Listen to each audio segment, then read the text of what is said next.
துன்பம். அது பல படுக்கைகள் கொண்ட பெரிய மருத்துவமனை. அவற்றில் ஒரு அறையில் இரு தீவிர நோயாளிகள். ஒருவரை இன்னொருவர் பார்த்தது இல்லை. இருவருக்குமிடையே ஒரு தடுப்புச் சுவர். ஒருவர் படுக்கை சன்னல் அருகில், இன்னொருவருக்கு சன்னல் கிடையாது. எப்போதாவது வந்து செல்லும் மருத்துவச் செவிலியை தவிர தனிமை, தனிமை, தனிமை. சன்னல் படுக்கை நோயாளிக்கு புற்றுநோய். இன்னொருவர் கடும் எலும்பு முறிவு நோயாளி.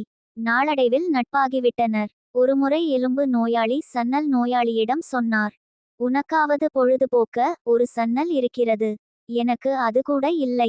கவலைப்படாதே நண்பா, நான் சன்னலோடே என்னென்ன காண்கிறேனோ அவ்வளவையும் உன்னிடம் விவரிக்கிறேன். இதை ஒரு ஒப்பந்தமாகவே கடைப்பிடிப்பேன். அன்று முதல் சன்னல் நோயாளி தான் கண்ட காட்சிகளை சுவைபட தன் நண்பனுக்கு கூறலானார். நண்பா, சன்னலுக்கு வெளியே ஒரு பெரிய ஏரி. நடுவில் சிறு தீவு. ஏரியில் படகுகள் மிதக்கின்றன. ஏரிக்கரையில் அழகான பூங்கா. காதலர்கள் தன்னை மறந்து கதைகள் பேசுகின்றனர்.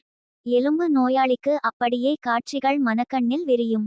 சன்னல் நோயாளி இன்னொரு நாள் சொல்வார், ஏரிக்கரை ஓரமாக ஒரு சாலை. அதில் மணப்பெண் அழைப்பு ஊர்வலம் போய்கொண்டிருக்கிறது.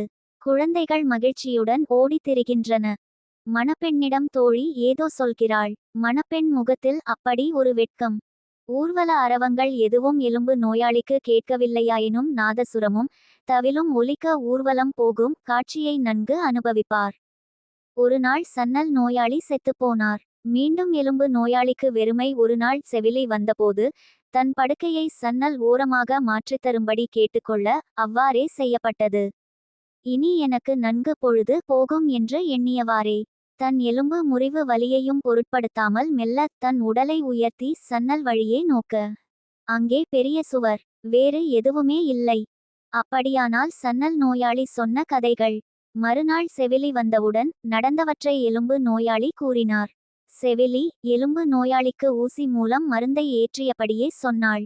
நீங்கள் பார்க்கும் சுவர் கூட அவருக்கு தெரிந்திருக்காது.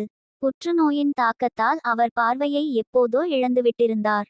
நீதி. தன் துன்பங்களை மறைத்து கொண்டு மற்றவர்களை உற்சாகப்படுத்தும் மிகச்சில மனிதர்கள் இன்னும் இருக்கத்தான் செய்கிறார்கள். அவர்களை போற்றாவிட்டாலும் பரவாயில்லை. குறை கூறாதீர்கள். Web links.